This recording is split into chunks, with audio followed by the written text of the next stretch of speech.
Assalamualaikum warahmatullahi wabarakatuh. Saudaraku yang berbahagia, saudaraku yang dirahmati oleh Allah, selamat berjumpa kembali dengan saya. Dan tentunya untuk di video saya kali ini, saya akan kembali melanjutkan membaca sejarah ringkas Pangeran Diponegoro dan Perang Jawa. Untuk di video yang kemarin, saudaraku, kita sudah membaca terkait penahanan Pangeran Diponegoro di Manado atau diasingkan di Manado.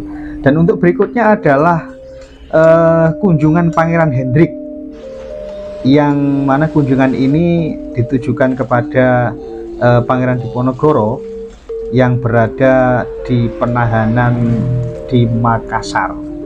Saudaraku, sebelum saya lanjutkan membaca, karena tema kita adalah membaca sejarah, maka alangkah baiknya kita belajar dulu tentang apa itu sejarah.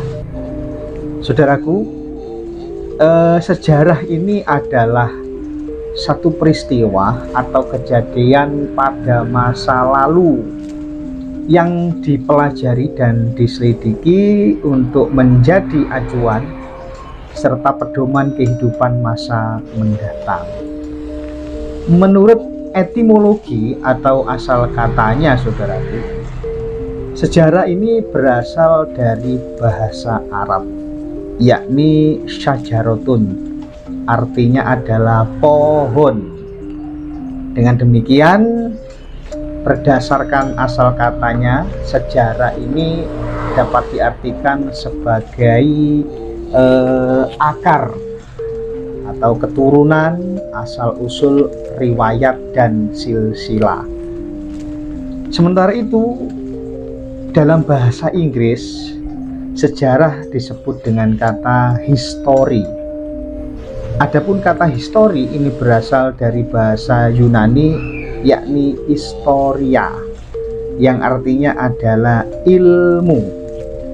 Jadi saudaraku, kalau kita mau mempelajari sejarah, menyimpulkan suatu peristiwa, kemudian mempelajari sejarah atau dengan ilmu lah, karena history berasal dari bahasa Yunani, yakni historia, yang artinya adalah ilmu.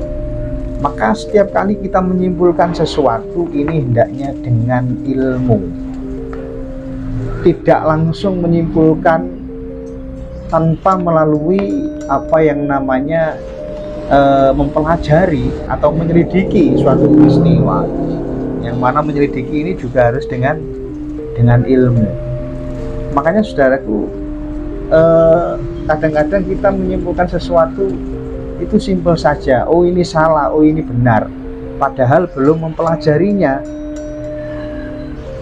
Kita mendapatkan satu berita dari seseorang tentang kesalahan seseorang, kemudian kita menerimanya, oh iya itu pasti salah, padahal belum kita pelajari kejadian atau menyelidiki yang sebenarnya. Bahasanya adalah bisa dikatakan tabayun dulu, mencari pembenaran berita, baru bisa menyimpulkan. Itu kalau kita memakai ilmu. Kalau tidak memakai ilmu ya repot jadinya, sehingga kita gampang sekali memutuskan sesuatu dari kabar berita dari satu pihak tanpa menyelidiki, tanpa mempelajari kejadian peristiwanya. Maka saudaraku, sangat-sangat indah kalau kita mau mempelajari sejarah. Maka dari itu saudaraku, langsung saja kita lanjutkan membaca sejarah ini. Mudah-mudahan nanti bermanfaat untuk diri saya pribadi dan kepada panjenengan semua. Kita lanjutkan saudaraku. Bismillahirrahmanirrahim. Pada masa awal penahanan di Makassar, Pangeran Hendrik ini adalah sang pelaut, putra bungsu Raja Willem II. Ini menemui Pangeran Diponegoro, kemudian menulis surat bernada prihatin kepada ayahnya. Prihatin maksudnya ketika melihat kondisi Pangeran Diponegoro di penahanan ini prihatin. Siapa itu? Pangeran Hendrik prihatin, kemudian menulis surat kepada ayahnya. Pangeran Hendrik terkejut melihat keadaan yang menimpa Pangeran Diponegoro. Pangeran Hendrik memperingatkan ayahnya bahwa perlakuan terhadap pemimpin perang Jawa itu akan mendorong semua pangeran dan petinggi lain di Jawa dan Nusantara untuk bergabung dengan pihak musuh dalam perselisihan mendatang dengan Belanda. Dalam hal ini, Pangeran Hendrik merujuk pada kasus Tuanku Imam Bonjol yang memilih tetap melawan Belanda daripada berunding dengan Belanda. Pangeran Diponegoro menjalani pengasingan selama hampir 25 tahun, yaitu 12 Juni 1830 sampai 8 Januari 1855 dengan pengawasan yang sangat-sangat ketat.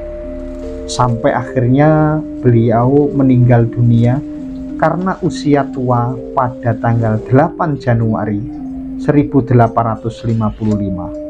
Surat meninggal Pangeran Diponegoro ditandatangani oleh Asisten Residen, Mayor Infanteri dan Perwira Kesehatan. Saudaraku yang berbahagia, itulah sedikit tadi kita membaca sejarah ringkas Pangeran Diponegoro dan Perang Jawa. Saudaraku, maka dari itu mempelajari sejarah hendaknya kita jalankan sebelum kita menentukan satu peristiwa atau menyimpulkan benar dan salahnya satu peristiwa. Saudaraku yang berbahagia, itulah yang dapat saya sampaikan, mudah-mudahan bermanfaat, dan saya akhiri wallahul muwaffiq ila aqwamit thoriq. Wassalamualaikum warahmatullahi wabarakatuh.